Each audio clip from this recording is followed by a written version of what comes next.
Assalamualaikum buat semua tuan-tuan yang dicintai dan diredai oleh Allah. Allah Akbar. Allah Maha Baik tuan-tuan. Okey, hujan lebat daripada semalam. Kolam ni pun dah nak penuh dah. Dalam sangkar ni tilapia ni setakat ni alhamdulillah. Kolam luar ni masih lagi. Allah Akbar. Allah Maha Baik tuan-tuan. So air sungai dah tinggi. Ada yang sama paras dengan tebing. Tu boleh tengok air sungai.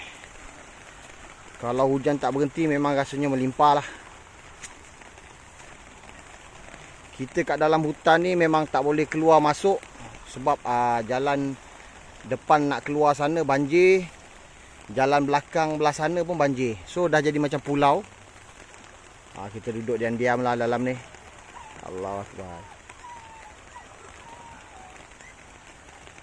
Harap-harap hos yang seberang sungai ni, hos air bukit ni tak putus lah.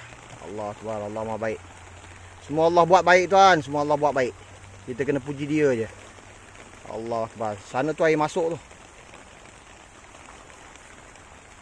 Sebelum ni air sungai ni jernih paras buku lali ni ada. Bila hujan tak berhenti. Allah aturkan. Ada sebab-sebab yang baik. Allah Akbar.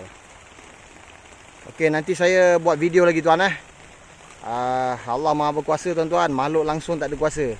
La ilaha illallah. Allahu Akbar.